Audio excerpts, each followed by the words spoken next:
अभी कुछ दिन पहले ही चंद्रयान 3 ने चांद के दक्षिणी ध्रुव पर लैंड करके एक इतिहास रच दिया था।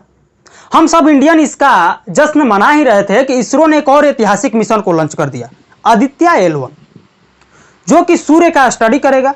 हालांकि ये चंद्रयान 3 की तरह सूर्य के सतह पर लैंड नहीं करेगा, क्योंकि वहां पर तो कोई सतह है ही नहीं।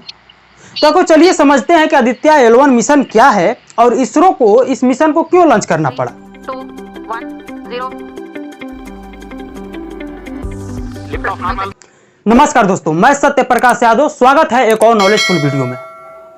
आदित्य L1 इंडिया का पहला सूर्य मिशन है जो सूर्य को स्टडी करने के लिए लॉन्च किया गया है। हालांकि इससे पहले भी कई सारे ऐसे देश हैं जो सूर्य मिशन को लॉन्च कर चुके हैं। इसके बारे में वीडियो में हम आगे बात करेंगे।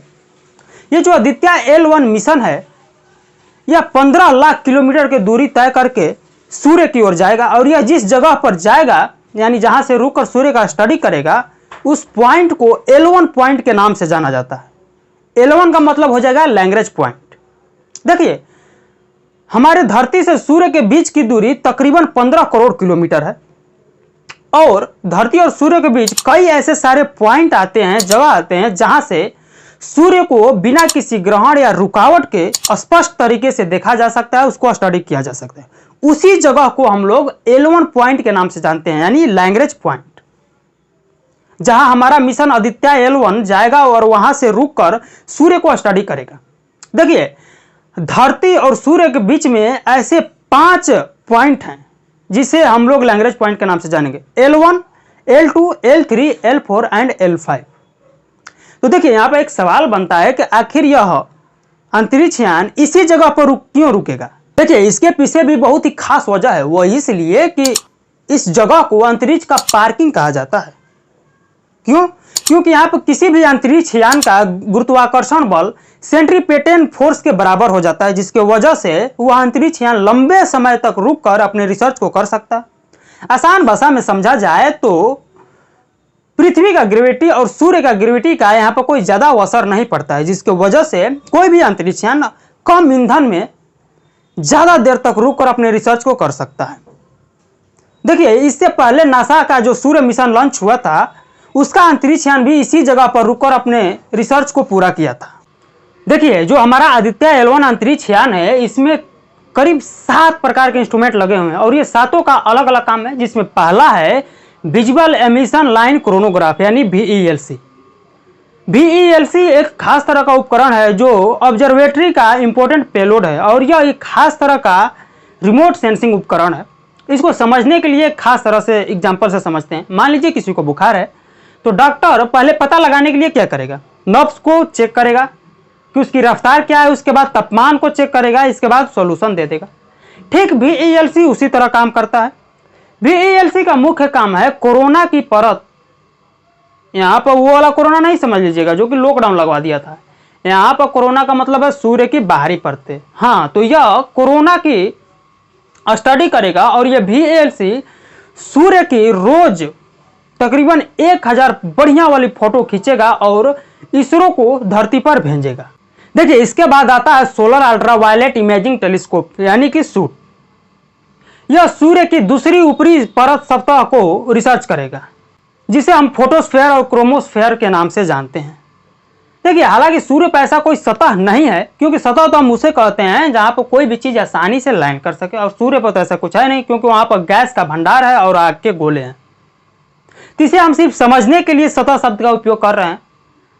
हाँ, तो जो फोटोस्फेयर और क्रोमोस्फेयर का अल्ट्रावायलेट रेडिएशन वाली फोटो खींचेगा। देखिए, ये जो सूर्य से निकलने वाले रेडिएशन होते हैं, यह इंसानों और जीव जंतुओं के लिए बेहद ही खतरनाक होते हैं। और कुछ ऐसे रेडिएशन होते हैं जिनका वेवलेंथ विजिबल लाइट के बेहद ही करीब होता है, जिन्हें हम नियर अल्ट्रावायलेट रेडिएशन कहते हैं। इंसान इसे नहीं देख सकता, लेकिन बहुत जीव जंतु हैं जो इसे रेडिएशन को देख सकते हैं। जो सूट है, सूर्य की ऊपरी सतह को डीपली तरीके से स्टडी करेगा और साथ में सूर्य से निकलने वाले जो रेडिएशन होते हैं, उसमें जो उतार चढ़ाव होते हैं, उसको भी स्टडी करेगा।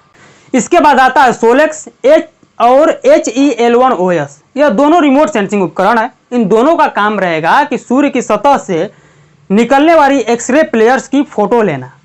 क्योंकि प्लेयर्स की वजह से सौरमंडल में बहुत कुछ ऐसा होता है जिसको इंसान अपनी नंगी आंखों से नहीं देख सकता है। इसके बाद आता है ASPEX, Aditya solar wind particle experiment और पापा plasma analyser package for Aditya. यह दोनों ही इंस्ट्रूमेंट बहुत ही खास प्रकार के इंस्ट्रूमेंट है, क्योंकि जब अंतरिक्ष यान चक्कर लगा रहा होगा तो उस समय बाकी इंस्ट्रूमेंटों के द्वारा इकट्ठा किए गए डाटा को ये एनालिसिस करेगा। यानी जो काम इसरो का के वैज्ञानिकों का है वह काम यह इंस्ट्रूमेंट खुद करेगा, यानी उस डाटा को एनालिसिस करके इसरो को भेज देगा। और आदित्य L1 में लगे पेलोड हवा की एकदम गहनता से रिसर्च और स्टडी करेगा, जिसमें जो पापा नाम का इंस्ट्रूमेंट है वह हवा में मौजूद इलेक्ट्रॉन और हल्के पार्टिकल्स का स्टडी करेगा, एनालिसिस करेगा। और जो एपिक्स इंस्ट्रूमेंट है वह हवा में मौजूद प्रोटॉन और भारी पार्टिकल्स का स्टडी करेगा। इसके बाद लास्ट में आता है मैग्नेटोमीटर्स। देखिए, मैग्नेटोमीटर्स का काम रहेगा मैग्नेट फील्ड लाइन का स्टडी करना, सूर्य से निकलने वाली जितने भी मैग्नेट फील्ड्स लाइन है उसकी स्टडी करना, एनालिसिस करना। देखिए, इससे पहले हम लोग L1 पॉइंट के बारे में बात करते हैं, जिसे हम लोग लैग्रेंज पॉइंट के नाम से जानते हैं, जिसके आसपास में आदित्य L1 चक्कर लगाएगा। और ये जो मैग्नेटोमीटर्स है उसी के आसपास में मैग्नेट फील्ड लाइन्स की स्टडी करेगा। देखिए, जो आदित्य L1 मिशन है यह बहुत लंबे समय तक चलने वाला मिशन है, तो हम लोग इसको समय समय पर इसका हम लोग अपडेट लेते रहेंगे। देखिए, इससे पहले जो चंद्रयान 3 मिशन सक्सेसफुली लैंड हुआ था, इसके बारे में मैंने डीपली तरीके से वीडियो बनाया है कि चंद्रयान 1 के बाद चंद्रयान 2 कैसे असफल हो गया और चंद्रयान 3 की सफलता के पीछे क्या कारण था। तो आप वो हमारे चैनल पर विजिट करके इस वीडियो को देख सकते हैं। अगर यह वीडियो आपको पसंद आया है तो आप चैनल को सब्सक्राइब कर दीजिएगा, वीडियो को लाइक एंड शेयर कर दीजिएगा। तब तक मिलते हैं अगले वीडियो में। धन्यवाद।